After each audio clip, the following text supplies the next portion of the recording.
I have great pleasure in introducing our guest speaker, who's Dmitry Levin. And Dmitry and his two colleagues have started a business providing, out of Melbourne, believe it or not, a mobile phone and some other gear, with the whole emphasis on simplicity. The business is called Kisa, Keep It Simple Always. And Dmitry and his friends are very conscious that smartphones, as smart as they are not suitable for everybody. And people who are aged or disabled or very young find all of the gizmos that some of us enjoy make the thing far too complicated. So are offering developed a very simple mobile phone with a whole lot of features that make it really, really easy to use and intuitive, with the people in mind who are aged, disabled or very young. And Dmitry's got a very, very interesting story to tell, how he came to this, and I've been looking at his website to see the products, and I think they are a great interest to people of our demographic. Certainly, I bought my wife a phone a year or so ago, and all of the gizmos on it basically get in the way. And if I'd known about the Kisa phone at that time, that's what I would have got for her. So, without any, and Dmitry says he doesn't mind answering questions as he goes. For people online, I'm not sure if I can see. I'm not sure if I can see yet a screen that I can see if people, or if Dmitry can see if people put their hands up. But we'll try and sort that out. So, without any further ado, Dmitry Levin. Hi everyone, can you hear me? Oh, I can hear myself. That means you can hear me. Yeah, it's probably easier to turn around. If there are any questions, just ask away. Hi everyone, thanks for having me over. My name is Dmitry. Thanks for this introduction. Just a backstory behind how the whole thing started. It was my wife's grandfather who used to deliver newspapers down the road from here for over a decade to stay fit. So it's a simple thing, you deliver newspapers.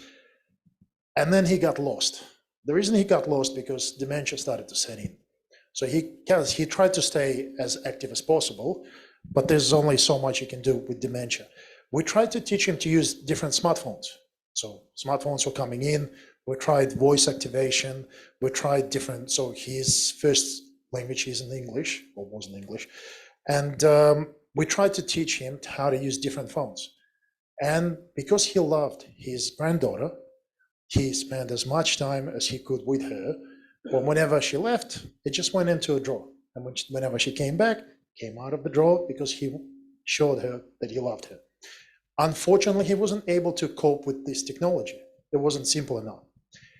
When he got lost, everything, the proverbial has hit the fan, and we all went out. So I got in the car, started driving around, tried to find him.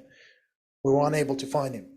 We were lucky enough that the Good Samaritan managed to get him home, figured it out quicker than I would have, how to get him home, and he got home safe. So my wife got on the mission.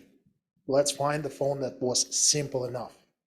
We spent countless hours online, eBay, Amazon, whatever was available, we tried to find a device that was simple enough.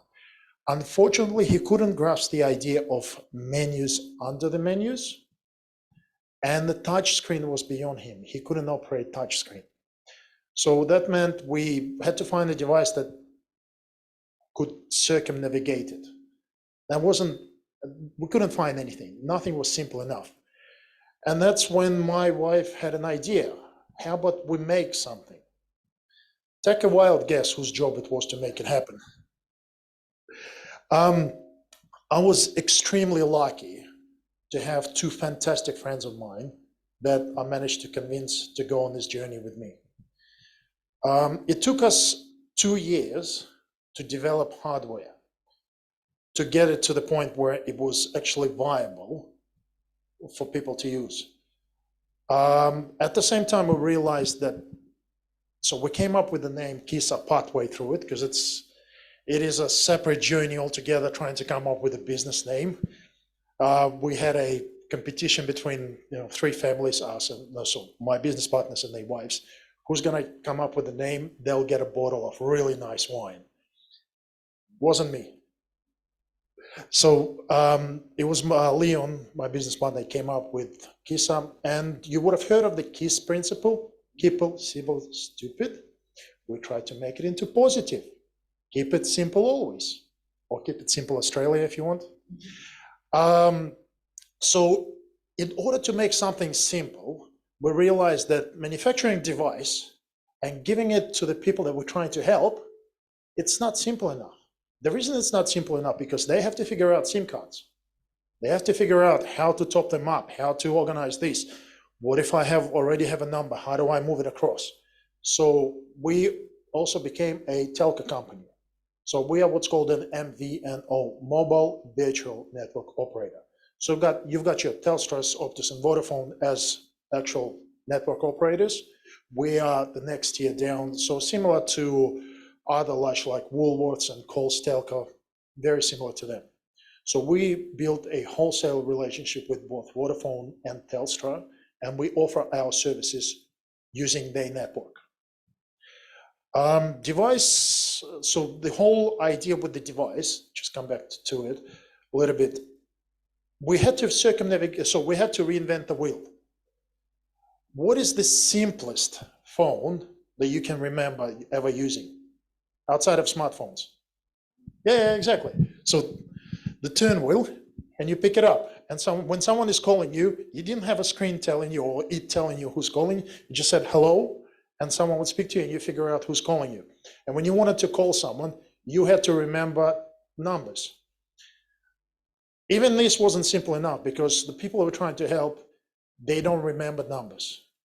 They might not even remember the name of the person they're trying to call.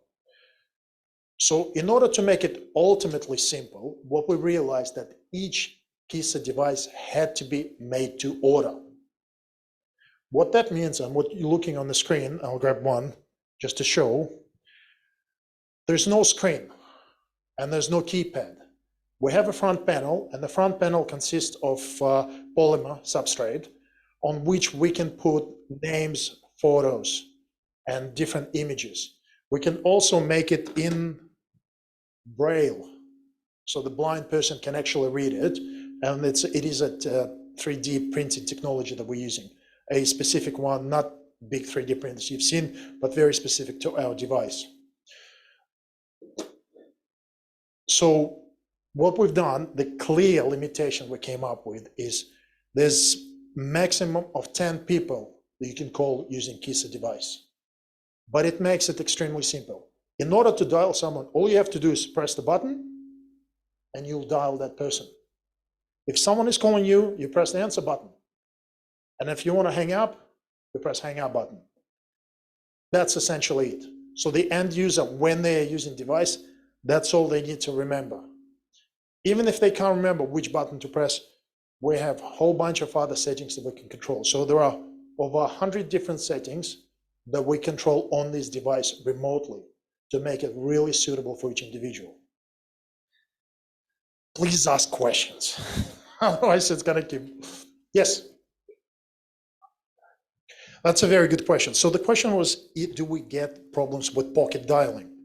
And just as a smartphone sometimes gets unlocked, you can dial, yes, sometimes we do. We have a number of settings that we can change, again, remotely, depends on person's needs. So we can change, so let's say I've got name Helen on here. If you put it down, and if you put it in your back pocket, sit down on it, you might dial Helen. We can change it so it takes multiple presses of this button to dial it. So and you can change it yourself through our customer portal. You can make it up to 5 presses of the same button. But if the person who's using the device, the end user, if they don't have cognitive ability to remember it takes multiple presses, Another setting that we have is you press the green for go and then the name.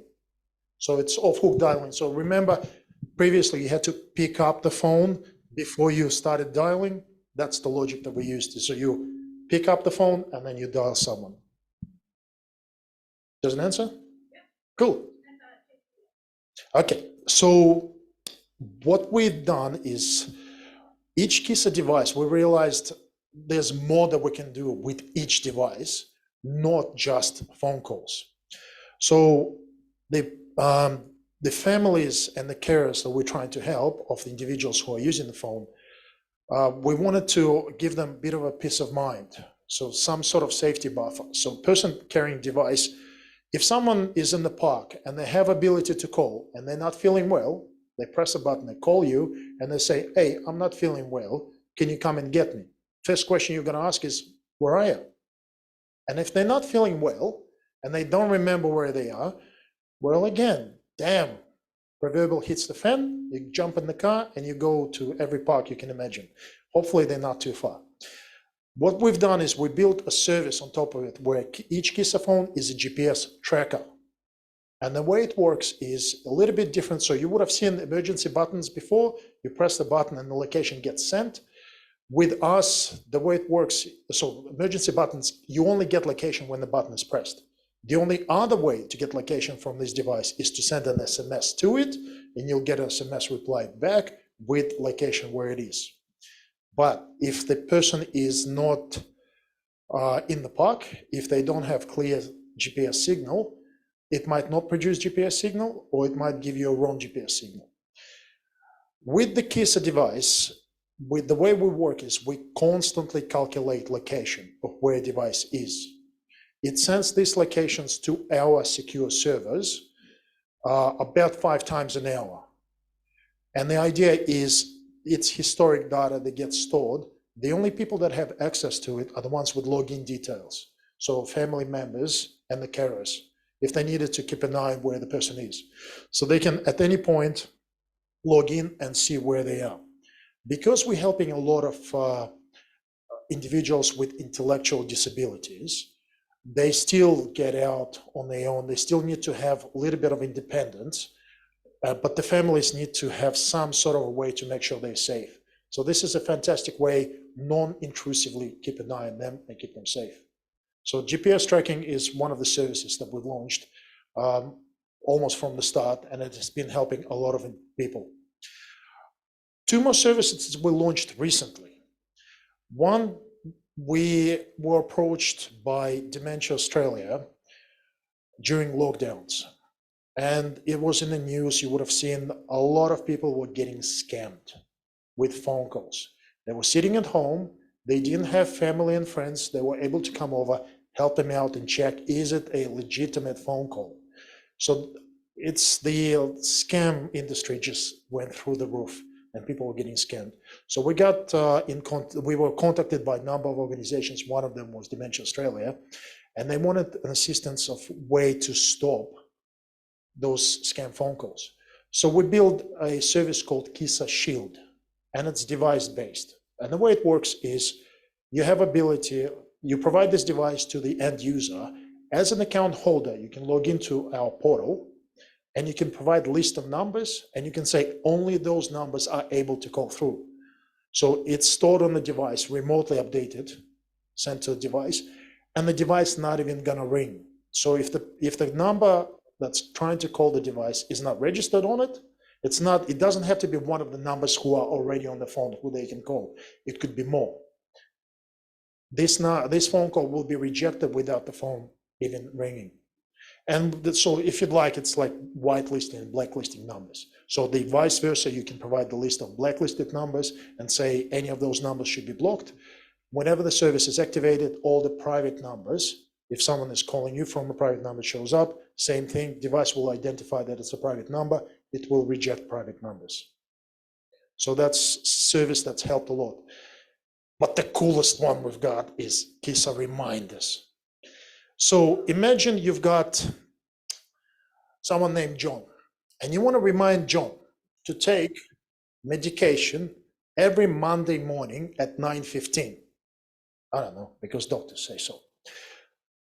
How would you, so at the moment, the only way I've seen people do it is they'll put on the fridge a calendar, they'll write it all out, what needs to be taken, and they put an alarm on top of the fridge. So alarm goes off, forces John to walk over, switch off the alarm, read what needs to be done, and hopefully he'll hear it because he might be in the backyard digging, fixing something in the garage somewhere else, so he might not even hear it. And that's how technology has been for many, many years. If you're using a smartphone, it's fantastic, it helps. But the people that we're trying to help, they don't have smartphones, so they have no way of reminding themselves.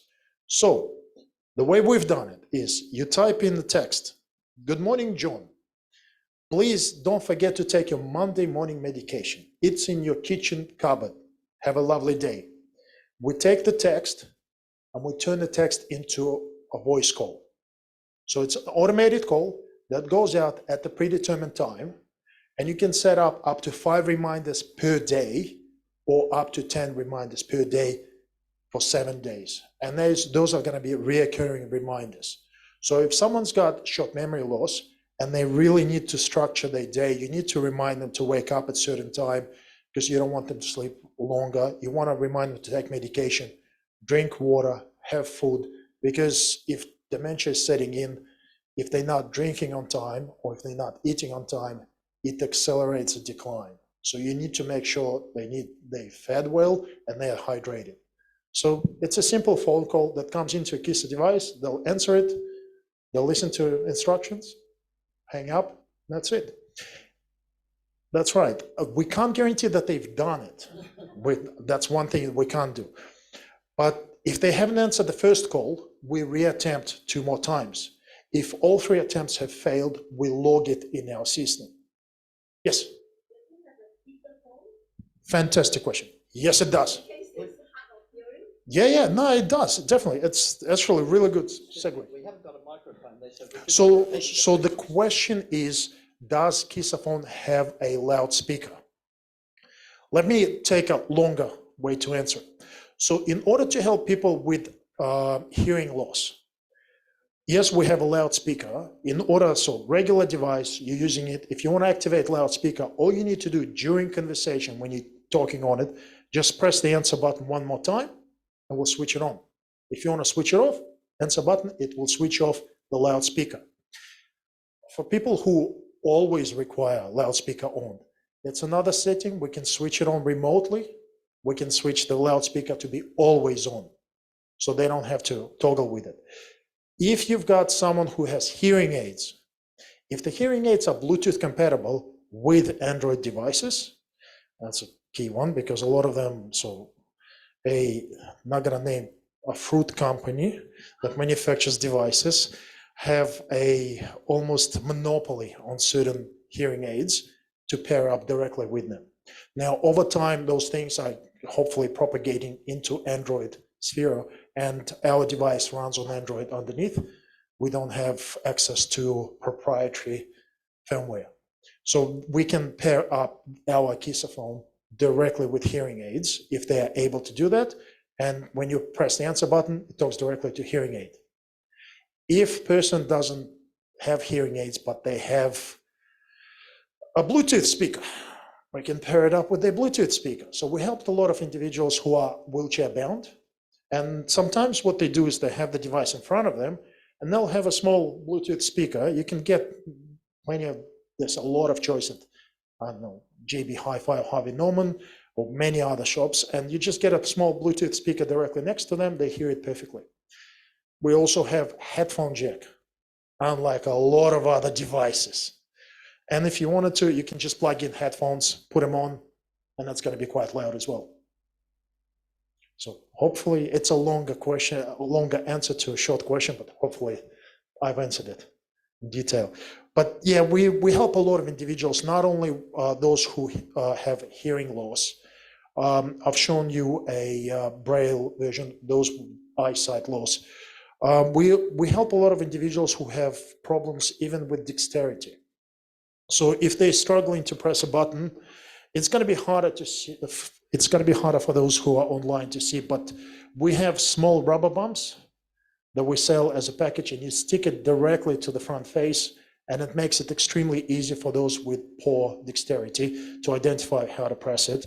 So we help individuals who have MS, and they could have it sitting on a lanyard around their neck, and they'll be able to press the button with the wrist, and they'll be able to call. And we can have it switched on to a speakerphone, so they don't even have to hold it to their ear. It will be around their neck, and they'll have conversation with the person. Does it make sense?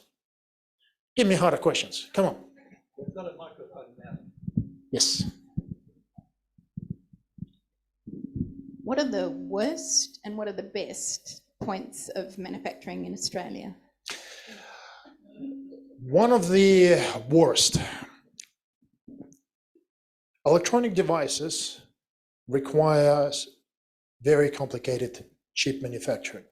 So the actual electronic chips that go inside, not the chips you get at the fish and chip stop, they are not, so the manufacturers of those chips do not support Australia as a manufacturing base. So we can go out and buy those chips, they're open to the market, but the support we require is more for the drivers, integration into PCB, so the motherboard can talk with all the components on it.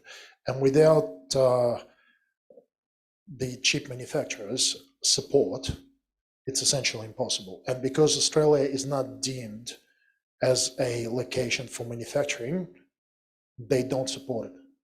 So we had to circumnavigate a lot of tricky situations. One of the best things about manufacturing in Australia, we're unique.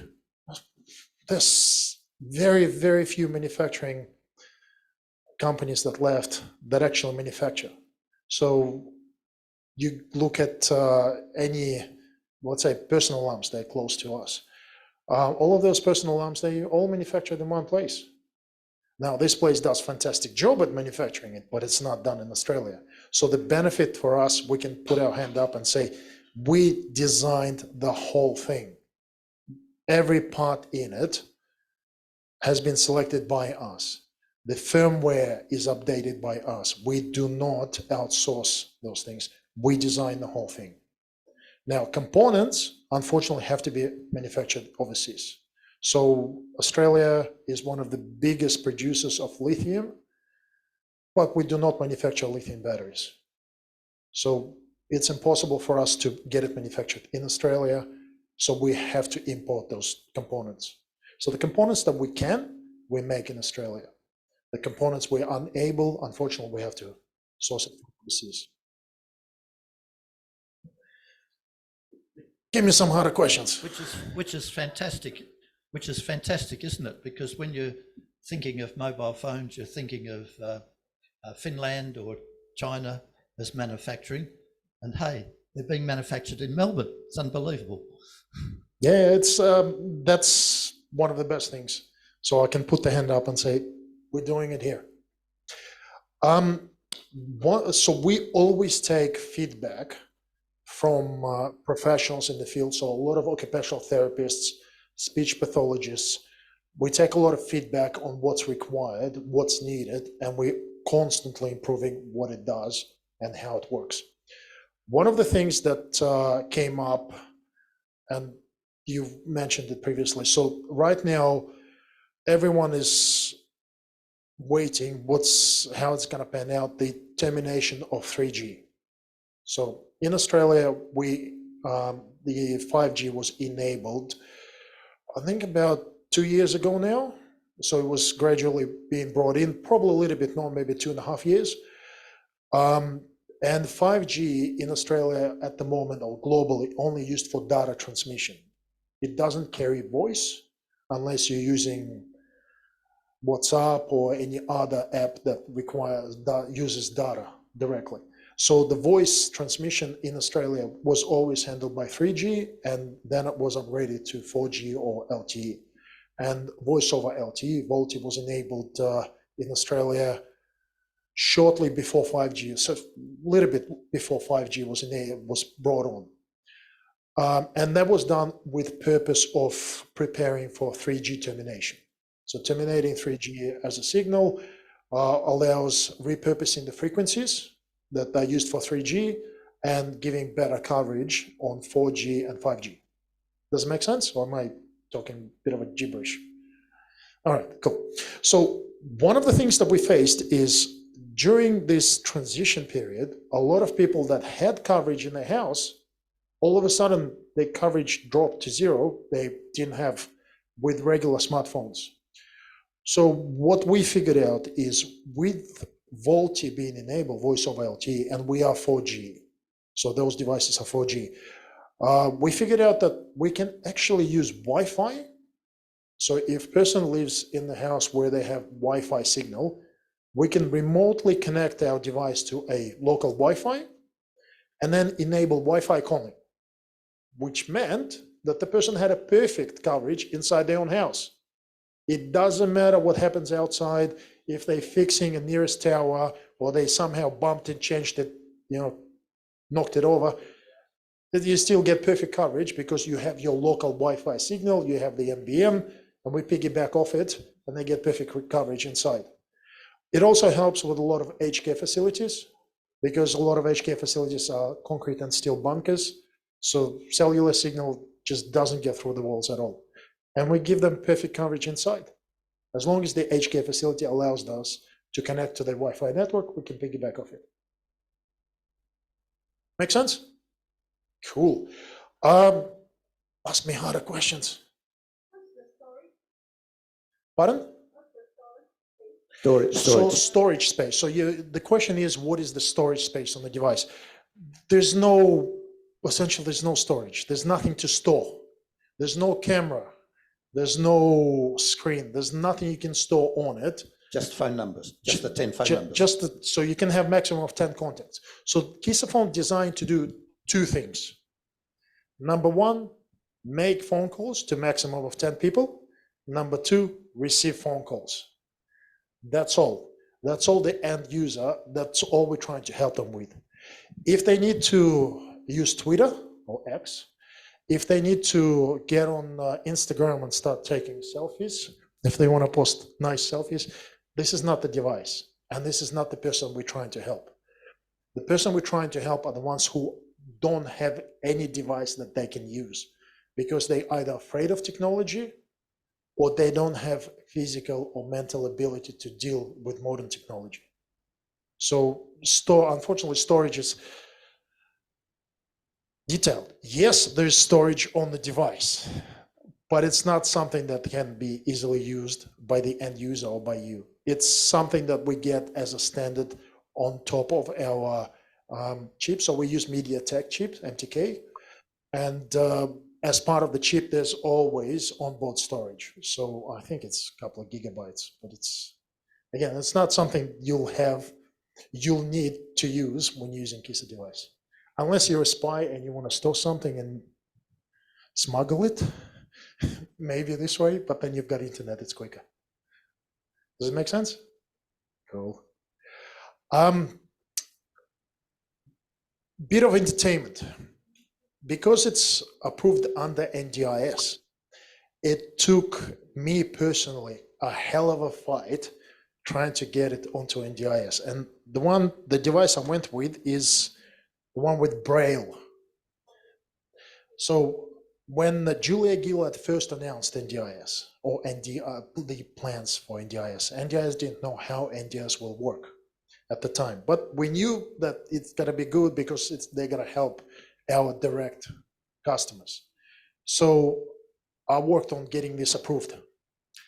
And at some point, the answer that I received is we needed to be registered with the Therapeutics Goods Organization. So I reached out to Therapeutic Goods Organization and I've said, can we get registered? And the question was, does it heal people? And I've said, well, unless you swing it and hit someone hard on the head, I don't think so. So I went back to NDIS and I've said, guys, it's not healing device. It's assistive technology device. So just the bureaucratic steps that we had to take were quite amusing. and a lot of fun for us. Got a question, a couple of questions online. One's Peter Carpenter first. Peter. Yes, thanks, Barry. And Yes. congratulations, Dmitry, for managing to manufacture in Australia. Thank you, Peter. Become almost impossible. I don't know if you ever saw the BlackBerry Storm Yeah. mobile phone. It had glass that used to click, so that you knew you could feel that you'd pressed a button. Your devices have mechanical buttons that Yes. feedback. Yeah, so when you press the button, there is a tactile feed, so you could feel it click. The device also vibrates, so it lets you know that you activated the function. There are a couple of options we can activate. It could actually say dialing a contact as well if you need an audio assistance. There's a standard sound that it's dialing as well, but there is a slight haptic feedback, yes. So we use slight haptic feedback. Yes, I've seen the BlackBerry Storm, and it's very interesting attempt by Research in Motion, that's the parent company, trying to bring in, kind of find their way back into the market. It was an interesting attempt. I think the foldable device is probably more of a way to go now, because a lot of people wanted to see something smaller, but the way that they've done the screen, how it slightly deforms and gives you haptic feedback, was quite incredible. Yeah. Are your devices, are they screens? Are the No, buttons? as I said, it's a polymer substrate, so Yeah. it's a plastic substrate on which we actually manufacture the names and braille or other options, whatever you choose during the ordering process. Okay, right. So that's how the names get there. They're Yes, manufactured. yes. So we can do names and we can do photos as well. Yes. Yeah, good. Thanks. All right, Michael Kent, you're next. I'd like one for my wife because my wife can't handle a normal standard phone. How much are they? So all of our prices are directly, when you order in, they're directly listed on our website. There are a couple of options. So you can choose to buy one with one of our SIM cards, or you can choose to go with BYO SIM. The BYO SIM is, I think it's just under $500. And if you choose with one of our SIM cards, we discount it further down, hoping to recoup that difference over time. I think it's $389, $390 for the device. Then it depends on which service you choose to go with. They range from $15 to $40 with telco service, and then depends on the other services, whatever you require and you'd like to package it. There are also some accessories we provide with the device. So you can get a pouch if you wanted to store it, or if you want to get, as what I've shown, rubber bumps, if you require rubber bumps, the additional optional extras that you can choose during the ordering process. So there's no one answer, if you'd like. There's a number of options when you choose, but they all listed clearly on our website. And they're not out of everyone's budget. It's not to everyone's budget.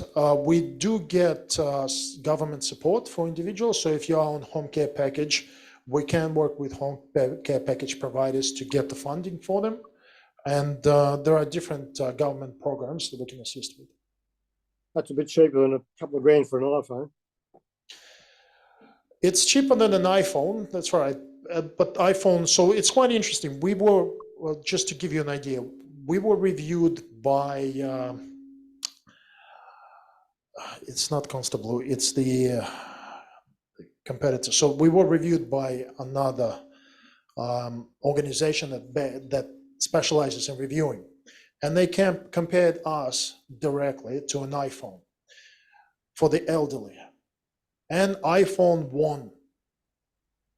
So I ended up reaching out to the editor of this organization. And I said, I don't think you realize, I'm being polite, I was screaming, I'm talking to you politely, I was screaming at the person and saying that they are dilettantes and they shouldn't be dealing with this. Because if they get a young person comparing this to an iPhone, reviewing it for a person who they unable to even fathom the problems they're going through, they were talking about contrast.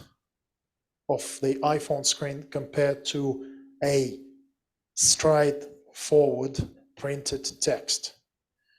Yes, okay. So iPhone is a different, it really helps a lot of people. It really introduces simplicity to a lot of individuals. But if they're afraid of technology, if they're unable to deal with touch screens, it doesn't matter. The device, the people we're trying to help are the ones that are unable to use. So we try our best not to compare ourselves to smartphones, because there are so many different options to choose from for smartphones. There aren't that many options to choose for a person who are unable to use a smartphone. Well done. Thank you very much. Thank you. Dmitry, John Thompson on the chat is asking a question which was occurring to me. If your number list changes after you've bought the phone, what do you do? So if you live in Queensland, you buy me a ticket, I'll fly over and I'll deliver a new phone. No, it's actually very straightforward. You log on to our customer portal, you update the number, it gets pushed out to your device immediately. It just updates over the air. Majority of the settings that I mentioned, there's over 100 different settings. They're all updated over the air. So if the number changes, all you need to do is log in and update the number. It is a little bit trickier if you need to change the name and the number. So the person is you no longer wish them to be on your phone, or you no longer wish the person who's using the phone to call this person. The free option is log in, update the number, or give us a call. Literally call our 1-800 number. 1-800, that's right. So you call our number in the office, you speak to one of our fantastic team members and just say, hey, I've got John and I want to change it to Rob. Can you change the number? We update the number and you just literally take the phone, put the sticker over the name. It didn't cost you anything, and off you go. If you want it to be redone professionally, you'll send it back to us. We can remanufacture the front panel with all the changes. Usually you don't do it for one name, you do it for things that you're trying to adjust for the person. So things change over time. The eyesight might not be as good as it used to be. You might want to go for high contrast options, or if the memory is giving way, you might want to put less contacts, but with photos and names next to it, so they can retain this information a little bit better. So you might want to adjust it. So you send it back to us, we'll remanufacture the device, and we'll send it back to you. I think the cost is about $65 with postage back, and it's with Australia Post Express registered tracked. There's a question from Dave Bothaway. How many units are in the field being used, and what countries are using it? Only in Australia? So I know for a fact that the only continent that Kisa phone is not used on is Antarctica, because I haven't had a single GPS location come back from it. If someone took it with their own SIM card without GPS tracking, it's possible. I'll be questioning what are they doing there with the Kisa phone. We've shipped out to every continent except Antarctica. So we directly shipped out. Because anyone in the world can purchase one of these and put their own SIM card locally, whichever country they're in. To answer how many, so it's in tens of thousands, the devices that we've sold. How many are still active? If they're using their own SIM card and they are in Guatemala, I wouldn't know if they're still using it or not. We don't get feedback from the device if that's being used for, that's for privacy. We, unlike some food companies, we don't monitor your activity unless you pay for it. How long have you been on the market? So we've gone live in 2013 is when we've gone live. So it's over 10 years now. So the idea came up early 2012. Late 2013 is when we put all our eggs in one basket, rented an office before we sold a single one, purchased all the equipment, signed a 3-year lease for the office, And the best way to describe is burning the bridge to make sure there's no way to get back. So that's what propels us forward. Yes. So the question is, do I recommend Shark Tank? Hell yeah. Highly recommend. So me and my business partners, we were on a TV show called Shark Tank. That was it was filmed in 2015 and went on air in 2016. It took, from the moment we were filmed to the point it went on air, it took 9 months. Someone would have given birth by that time. It's incredible. The experience is incredible from every perspective. You cannot over prepare for it. It was my idea. I thought, you know what, instead of selling devices, I'm just going to waste my time on getting on TV show. To put it blunt, we didn't get that many sales at all from Shark Tank. That wasn't the point. The point was to make people aware of it. So about a year before we went on show, the episode aired, I was in the office and I thought I need to get this known by more people. I got on the blower and started calling every TV station. And I go through Channel 9. And it was a quiet day. And they said, okay, we'll send someone out next morning to you. So overnight we were cleaning the office, prepared everything. And the news crew came out and they filmed episode about us. Peter Hechner went on air that evening and talked about us, which was incredible. And we saw a spike of activity on our website, and we saw sales go up as well, not through the roof, but it was really good. And when we went on Shark Tank, we saw a spike in activity, and we thought, yeah, that's it. It wasn't. The people that watch Shark Tank are not directly interested in our device. They were thumb scrollers. So they Googled, they opened our website while there's a commercial when they, instead of making tea, because they don't make tea, they just scroll. So they went on our website, they played with it. We saw woof, activity was incredible. And we've gone, if we just half of it will convert to what it was with, it'd be fantastic sales. No, it wasn't. We got a lot of press coverage. It was really good. What's more important is now when I go into big meetings with large companies, it validates me as a person and my company as a genuine company. So someone vetted us. Someone went through all of our books and confirmed we are not vaporware. We're not some BS, trying to scam people. We are actually delivering what we are saying we deliver. So someone vetted our book. So when we walk into this, it's fantastic. So the process was quite incredible. Me and my business partners, we were standing in Shark Tank for 90 minutes. It felt like 5 minutes. It was that much fun. We made Kisa phones for every shark, and they were calling each other non-stop. They were interrupting each other. It was so much fun. It was unbelievable. It was really, really fantastic. Don't want to spoil the results if you haven't seen it. Check it out. It's really cool. The start of it, I've asked producers not to do it. They still done it. So without getting into politics, it starts with 2 Ukrainians and the Russian walk into the tank. Like a sour milk. Doesn't age well.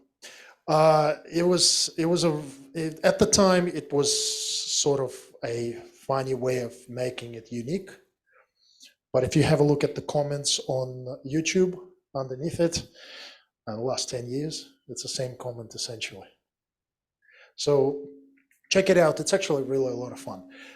There was a moment when we stepped out of the tank to talk amongst ourselves, the 3 of us, and we all mic'd up. We've got multiple cameras watching us, and we talked the whole thing. And so I've been in Australia, so I've been calling Melbourne home since 1994. my professional language is English. I don't know how to say majority of those things in Russian because it's not my professional language. So we're standing there with three of us talking among ourselves. We're about to walk back in. One of the producers storms to us, goes, stop, stop, stop, stop, stop. Can you do the whole thing in Russian? And I'm going, we can try. So we just talked gibberish. Thankfully they didn't dub it. They didn't translate it. So you'll hear us talk some blah, blah, and that's it. We walk back into the tank. But I've helped a number of people afterwards, those who wanted to go into the tank. And if you know someone who are thinking of going back into the tank, more than happy. I'm a true believer in paying it forward. So I've got, before we went into the tank, I've sat down with multiple venture capitalists. I told them to grill us. There's no question they couldn't ask. And we wanted to be prepared to the point where it was impossible for sharks to fault us. And so just to give you an idea, I'm a general, so to my business partners, one is Leon, he's a CPA. Every business starts and ends with an accountant. As far as I'm concerned, some very smart person told me that, I truly believe it. So no one argued numbers with him. On the other side, I had my business partner, Dennis. He's a technology. He's the one that writes all the code. He knows every single line of code on our website, in our systems, in firmware. He reviews the whole thing before it goes live. No one argued technology with him. And I stood in the middle of general, if I can say, bullshit artist. And I just talked. And it was fantastic. We had a ball, sharks had a ball, everyone smiled, everyone laughed. It was really, really good. So if someone comes up to you and also if you know someone wants to go into the tank, more than happy to sit down, have a coffee with them and give them my time. If I remember, you gave away 20% of your business for a couple of $100,000 or something. I didn't want to spoil it. Did that actually happen? I don't want to spoil it. Check it out. So to preempt it, it's a pseudo reality show. They didn't show you 90 minutes of us standing there. They cut out the bits that that TV producers deemed to be entertaining. To me, the whole thing was entertaining. Our ask when we went into the tank was 20% for $200,000. We had our plan. So the rules of Shark Tank, I'm not sure if you're aware what the rules are, but the rules of Shark Tank, you have to get the dollar figure you come in with. You can give away a bigger percentage of your business or a smaller percentage, whatever you negotiate, but you have to walk away with the dollar figure. So no one could come back to us and say, we only offer $100,000. So the rules of the Shark Tank, you have to get the dollar figure. How you arrive to it, that's up to you, but those are the rules. So deal was made or not made, check out the TV show. It's on YouTube. I don't want to spoil it. Was the input of the shark after do they call the investors sharks? Yes. Yes.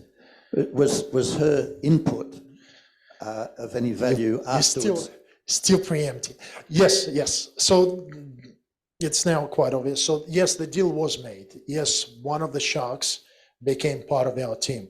She was fantastic. She was really, really good. There were two ladies on the panel, so hopefully that still makes you watch the episode. The way it was helped, it wasn't direct guidance what we needed to do in the business. When I've got CPA on one side of me and when I've got technology as senior as it gets on the other side, behind me are various senior lawyers within telco industry advising us. We were quite sound in the way we do our business. It was more of opening the doors for us, and she's done really, really good job connecting us. Yes. There's another question on the chat. What's the battery life? That's a really good question. So the standby time of our device is between 2 to 3 days. It's something that we're working on constantly. The reason it's between 2 to 3 days is, unlike a smartphone, there's no screen, so it's a longer lifetime. But the span in difference, it depends on the services that you're running. If you're running GPS service on it, it uses up latent more battery. If there is a thunderstorm, I'm not sure if you ever noticed, but even all of your smartphones, they actually chew up more battery really quickly during the thunderstorm because there's a lot of electrical activity noise, and it tries to punch through this noise into the nearest tower. So that's where we give a bit of a broad spectrum, so 2 to 3 days standby. But it's what we've done. So the person we're trying to help, it's actually a fantastic segue into another point. The person we're trying to help, they're not technology savvy. So almost all of you would have a device that requires recharging. It has a battery, runs on the battery. You are technology savvy enough to understand it needs to be recharged. The person we're trying to help are not technology savvy, and sometimes they don't even realize it needs to be recharged. So the way we dealt with it is, instead of putting the burden onto the person who's using the phone, we call them the end user, we made it really simple. We can have the phone send an SMS to another number to let that number know that the battery is getting low. You can select, it doesn't happen at 50%, 40, 30, 20% of the battery, and you get an SMS saying, you know, this is Molly's Kisa phone, battery getting low, please make sure it gets charged. Or you type in whatever text you like. You receive the text, and it promotes you either going over or calling Molly and having a chat with her and make sure that the battery or the phone goes on the charge. In order to charge the phone, each Kisa phone comes with a very, very simple charging cradle. It plugs into micro USB cable that's supplied with it, which plugs into the charger, which we again supply. We do sell our phones with chargers, not without. So all you do is just get one of those cradles, and in order to charge it, just pop it on the cradle. It lights up. So this is obviously not plugged in, but there are four LED lights on the front panel between the answer and hangout button. They light up and they show that it's charging. They have 4 red lights when they become solid. That means it's fully charged. That's how straightforward it is. It's a broader answer than initially asked.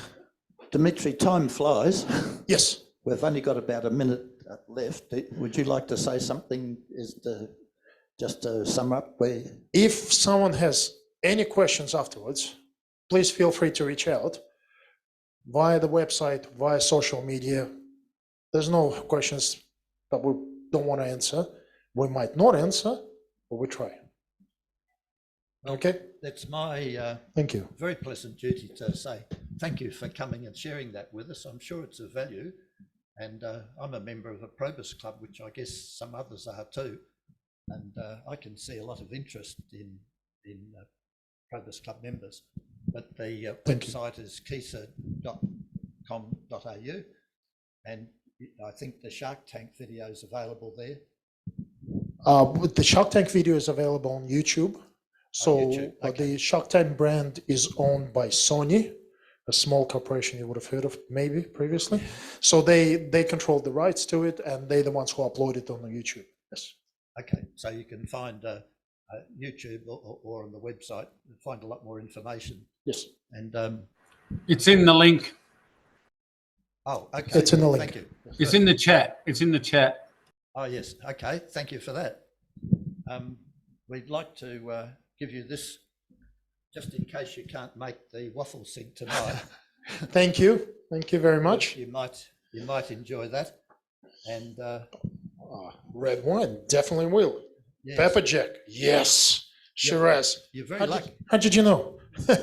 You're very lucky you're not a member of the club. I was guest speaker back in August, and they said, if you're a member of the club, you don't get a bottle of wine. So I'm thinking of leaving the club. Thank you very much indeed. Thank you for having me. Thank you. Okay, it's time for a break. Those of us here will I can't see any biscuits up the back today. It's a bit sad. Maybe. Oh, they're on the side there. I was looking in the wrong place. So we're going to have a break for 20 minutes and we're going to draw the raffle during the break, and we'll see all you guys online at 8:20. Okay, folks, our president, Hugh, doesn't need any introduction, but you'll get it anyway. Ladies and gentlemen, here's our chairman, Hugh. Thank you, Barry. Good evening, everyone, and welcome back to MelbPC User Group for the year. I hope everyone had a good summer. Got a bit of sunshine, a bit of time with family, and things like that. And hope it's all going well. So I'll start with the most exciting part of my presentation tonight is the Volunteer of the Month award. So our Volunteer of the Month this month for February 2024 is David Hatton. So David has been a long time convener of the Northern Suburbs Linux SIG, and he's also a heavy contributor to the MelbPC web development team. So a lot of the updates and changes to the website are done by David. So he's a very indispensable volunteer in this organisation. So we're very grateful for the contribution that he puts in. So on behalf of the club, we're awarding him this certificate and a JCAR voucher to spend on whatever he likes. So please come up, David, and accept your award.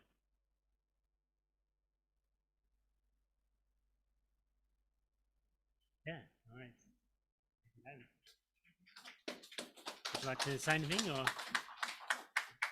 I'd just like to thank some people, Stephen Davidson of the Linux SIG, who got me started in 2005. It's getting back a bit now. Thanks, Stephen. Alf Loverson, who's always coming through with technical advice.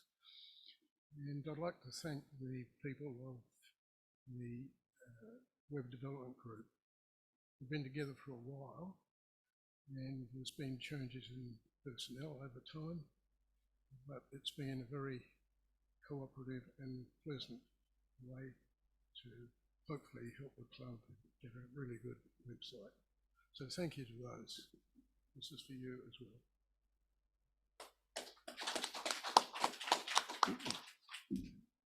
Thank you, David.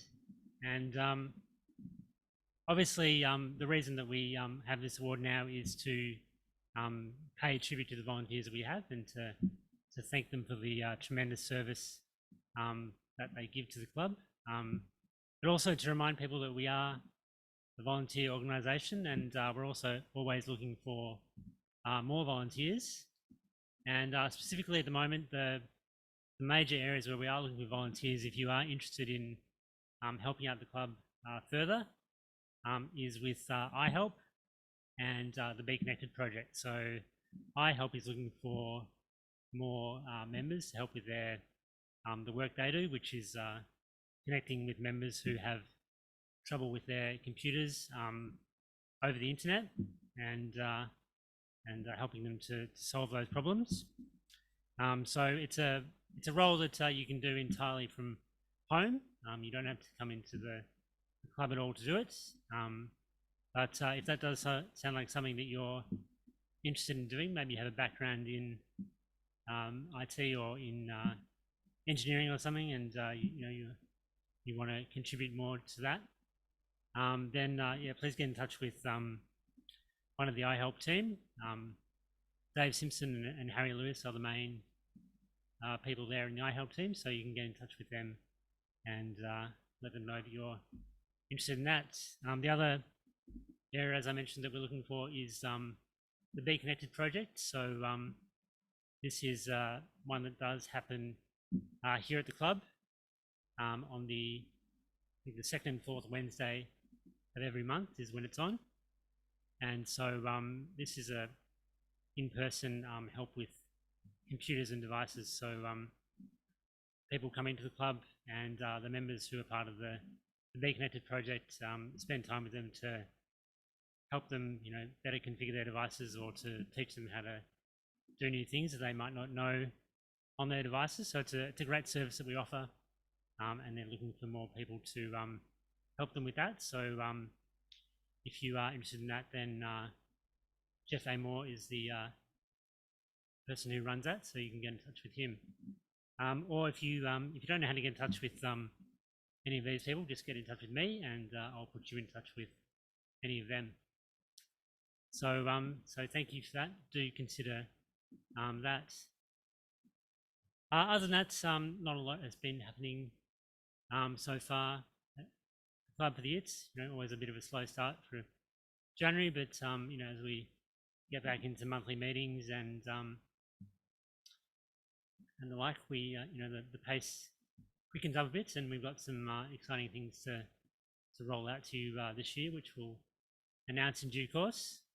The CNC project that I talked about last year is continuing, and it's continuing well. There's been a little bit of a hiccup lately with some of the parts haven't quite come together as they should have. So some parts of it had to go back to the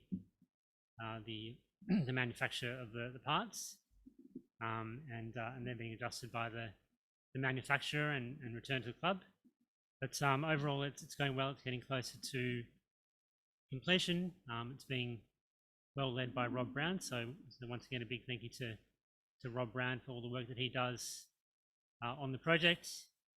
And if you do want to get involved, if it sounds like something interesting, we're kind of getting to the part of it of doing some of the software and some of the programming. So if that's your kind of thing, if that sounds like something you'd want to do, then new members to the project are always welcome. It's never too late to join in. Other than that, Coda Dojo is starting back again this Saturday. So if you have children or grandchildren who might be interested in learning how to code, then please bring them along to that. It's 2 to 4 p.m. It's going to run this year on the first Saturday of the month and the second Saturday of the month, and the fifth Saturday of the month if there is one. So bring them along to that. We teach them Scratch if they're a real beginner with programming, and we teach them Python if they're more advanced, and we teach them other things if they're even more advanced than that. So yeah, it's always fun. So if you have children or grandchildren interested in that, then bring them along. And I think that's about all the things that I can really announce and speak now. So does anyone have any questions before I depart?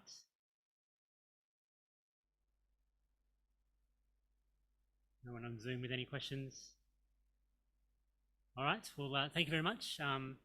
Hope you all have a great February, and I'll see you again in March. Thank you. Thank you.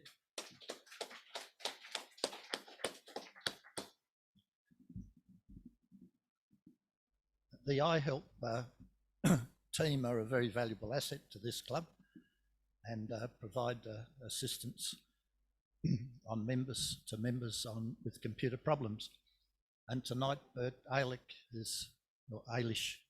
How do you say it, Bert? Is Eilish? You got it right. Alsich. Alsich, thank you. Yeah. I apologize. That's all right. I've known you for a long time, and we've driven down here together, but I still haven't got it right.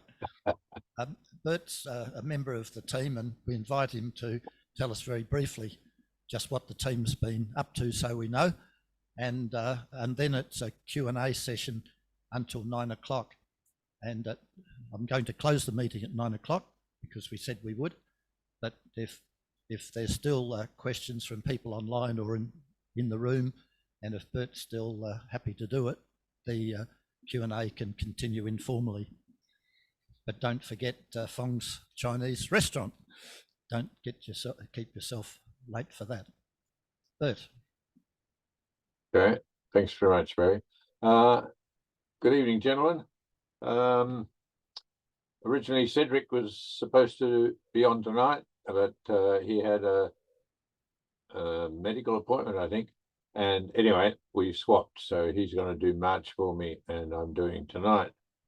I hope you're all hearing me okay. If not, can someone please indicate if they're not?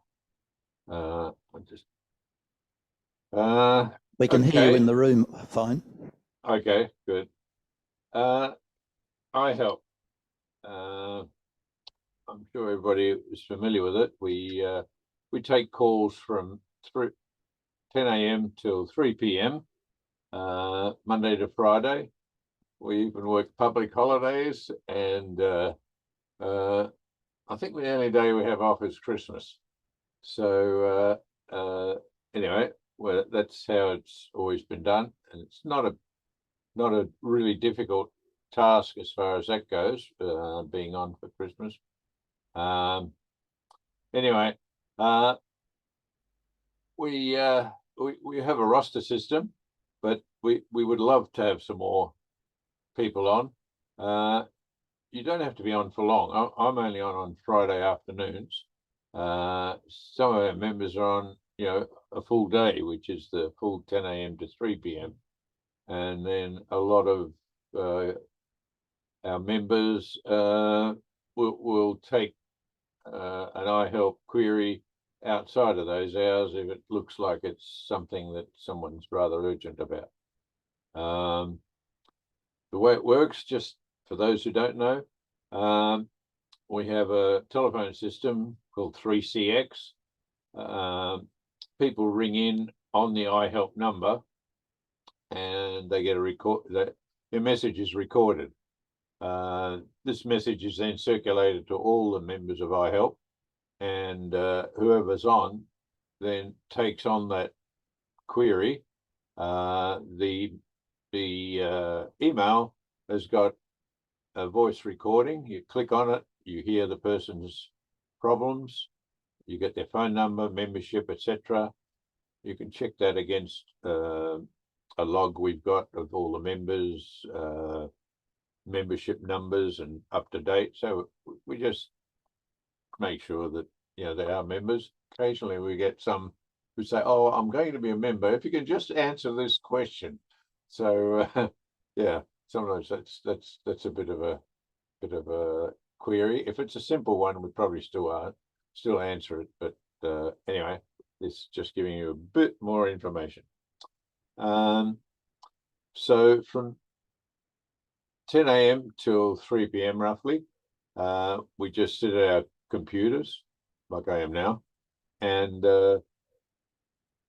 look at all our emails, see the 3CX emails that's come in, open it, check the voice message, enter it on a log that we have for all our members, and we then call the person back and discuss the problem with him, and try to fix it. Most of the time we can fix it. They're fairly simple problems quite often, and which is good, because I don't think I'd be able to be able to do too much with the really complicated ones. Bert, how many questions do you get in a week? Yeah, well, this can vary, obviously. I've got some statistics from last year that Harry produces every month, and this is actually the ones for the November, December last year, and he produced this, I think it was about the 16th, so it includes January the 15th, up to January the 15th. So we get, for the month, we had 30 jobs in November, 35 in December, a few less in January, 24. Probably, well, it was a shorter period, so in actual fact that was probably more, because it's only half the month and we've got 24. So if we extend that out to 48, maybe there was a few more, but that's just the order of the questions we get. So for the year of 2023, we had a total of 526 jobs. Of this, there was 258 members. So we have a few members that are fairly regular with their queries, and have a lot of problems. So we probably contact them more than others. So we've covered 258. So it's about 2 questions per call. What else can I say? As I said, most questions are fairly simple. There's not much of a, how can I put it? They're occasionally more complex, and we get a whole range, some funny, some drastic, some sad, a whole range of questions. So I'll just give you a couple of examples that I've had experience with. We've got one member. I just checked his age the other day. He's 99, so he's doing well. Unfortunately, he's had cataracts in his eyes, and during COVID, he didn't go and visit because he was told he wasn't allowed to go and visit his eye doctor. So he said that his eyesight was really bad after that because he didn't get the injection. Anyway, he lives nearby, and I'm also a volunteer for home visits. So I actually go and home visit for those members who really need someone alongside them to be able to get over their problems. And I've become a bit of a lean on for Tom. I've probably visited him about 10 times in the last 6 months or so. And unfortunately, things are getting worse for him. He's obviously at 99. I've heard of people even making it to 110, but not everyone does. At 99, your odds are that your health is not going to be 100%. Tom's wife is probably 10 years younger than him, and she's very aware and very helpful for him. He's been in care for twice, just more respite care for her, and we've got to know them very well, and occasionally we've been out for a coffee with them. My wife's joined us as well. I think that Kisa program could be something that Tom could use, not necessarily to make phone calls, but for receiving phone calls and receiving messages. At the moment, he just doesn't get any. He doesn't liaise with a lot of people on the phone because he just finds it too difficult to try and use a phone, even though he does have hearing aids as well. But I imagine with this unit, he may be able to benefit, and I'm going to pass on that information to them. So yeah, I think that's about the main thing about Tom. The last thing I was asked to do for him, he has a brother in Holland, and his brother had written a memoir of his life and the family's life, and he had passed away in the meantime. So Ton wanted to read that book, and as I said, his eyesight's very bad, but if it's enlarged greatly, he can read. So he wanted to read the book, and because his hearing's not that great, so just being able to listen to something, get an audio conversion, he would still have trouble. So his best bet was to have it enlarged so that he could read it. And he was asking me if we could photocopy every page of this book. I think there's about 300 odd pages in the book. It was going to be quite a bit of photocopying, and then the idea was that we would enlarge the photocopying. It was going to be quite a task.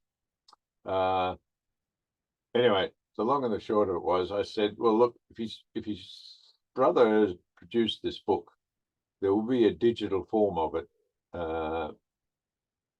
available, and his brother is Dutch, so the whole book was produced in Dutch. And anyway, so I suggested they contact the family in Holland, which they did, and they managed to get the book in digital copy sent to them, and it now means that when Ton is up to it and feels like reading it, he'll be able to put it in and it's in a PDF mode, so he'll be able to bring it up on his screen, enlarge the screen right up, and then read the book. So, you know, these are just an example of the sort of things we do. But as I said, I think Tonna really benefit from that device. I'm going to tell him about it. It's going to be a matter of, I'll probably have to help to give them the details about it. But anyway, it was great to see that tonight. But how many members are there in the iHelp team? There's Harry, you. Yeah, there's 8 of us that are, you know, active, but there's quite a few behind the scenes people who are also included in our email circulate, you know, that circulates. We've got an iHelp circulation, and they, you know, sometimes we have to call on extra help because I think some problem may be too difficult and too technical for certainly for me, and so we get the extra help, particularly during our changeover from the Microsoft emails over to the Gmail. We really were quite busy then, because there was a lot of people that couldn't get the hang of, you know, the difference, the fact that they were members of Gmail as well as being, you know, coming in through that way to get their emails on their MelbPC accounts. So yeah, so it's a very well resourced service. Yeah, it certainly was to a degree for that aspect, but we would really love some more volunteers.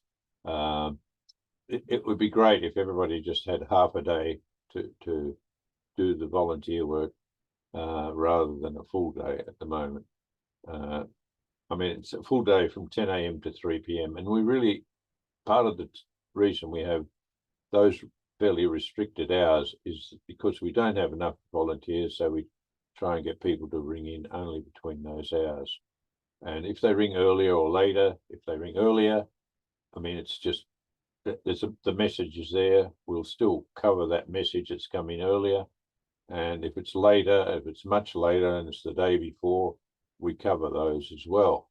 But if we had more volunteers, it doesn't take a lot. If you know, whoever feels like volunteering, they could come in and do half a day, that would be fantastic. You know, that would be relieve someone to be able to do just half a day. Thanks, Bert. Okay. Good. So should we invite, if anyone's got any questions either in the room or online that you think Bert might be able to help with, then stick your hand up. I can see, I'm in the room myself, but I can also see if somebody online puts their hand up. No one has yet. Okay. I could probably, while we're waiting, or you know, just perhaps to finish off on, I was just going to tell you a bit about one of our other members. That was quite an interesting problem. We had one member who said that she couldn't tune her TV. And normally we only cover computer work, but you know, this particular person has had other difficulties.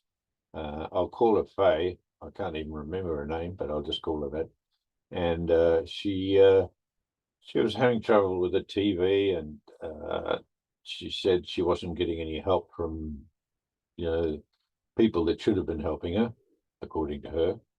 So I did a home visit. I had to go over to Armadale, I think it was, and so I went over there and found her, and she was very specific because I got there a bit early. So I think she said 2 o'clock.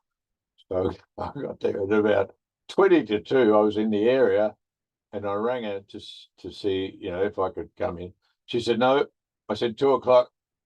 You've got to make it 2 o'clock. So yeah, fantastic. Anyway, So I got there at 2 o'clock and ended up actually being late. 2:05. I was lucky she allowed me that. Anyway, I went in there, but she was one of those people that was a hoarder. And I went into the house and it was just so difficult. You know, there was just things everywhere.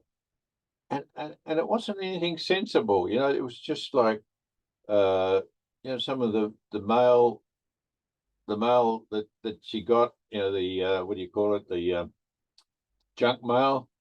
It was piled up. There was everything piled up. There were brochures from Woolworths, you know, all these sort of things, and it was piled up all around.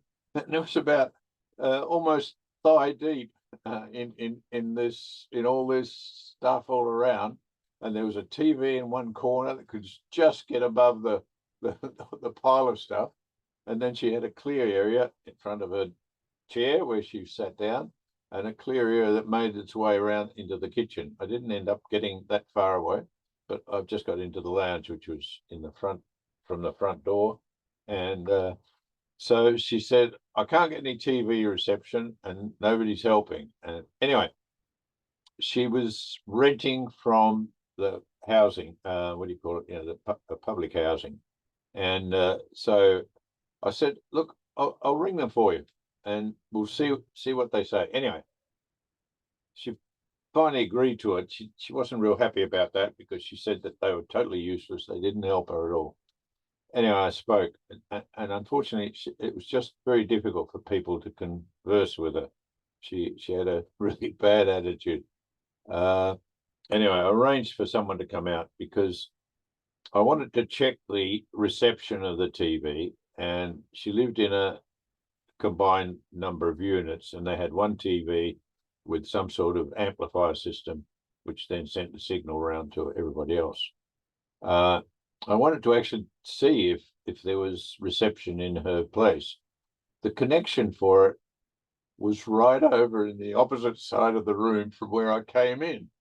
I had to make it from there across to the other side of the room to go and check that point to make sure that the plug was incorrect and etc. So I had to sort of climb on the couch even. I had to walk over on the couch because I had to walk somewhere where I could see where I was stepping. And anyway, this just gives you some idea. So it was sort of funny, but sad in a way because, you know, she had such a difficulty. Anyway, we tried to help her. We got the housing guy who said, you know, he had a lot of difficulty. She wasn't happy with what he'd done. Anyway, the long and short of it was, the housing guy came back, and we actually kept his phone number and details and checked with him, and he said, look, I got it all working. It was working. You know, she just is not doing it right. She was getting the signal on a set-top box, you know, which had a recorder in it, and she was still doing it that way. And so she was, you know, getting all the TV channels that way. It was working. So anyway, we had to leave it at that. So that's how it happened. We haven't had any calls from her since then, so I guess she's okay. Anyway, that was just another example. So you have some fun times sometimes. Yeah. Did we get any questions, Barry? No questions, but everyone's going to ring you tomorrow, I think. I'm not on tomorrow. I'm not on until Friday. So yeah, anyway, thank you, gentlemen. Thank now, you very just before I go, you might see this badge, that's the prostate cancer badge, PCFA. Look, really, I'm also involved with that as a volunteer, and we have regular meetings at the Bachelor RSL. So anyone that's out this way who's got issues with prostate cancer, please, you'll be welcome to join us. We usually get about 25 or so members coming to our meeting, and so you'll be very welcome to come out. But the rest of you, everyone, make sure you get tested. Honestly, it's just so important. Get tested. It's a blood test. There used to be a test which was called the digital test, which everyone hated. which required a digit going up your rear end so that they could feel the prostate through the lining of your bowel. And I used to get that as well. But in actual fact, they didn't find it that way. They found it from the PSA test that they do. PSA test is just a blood test.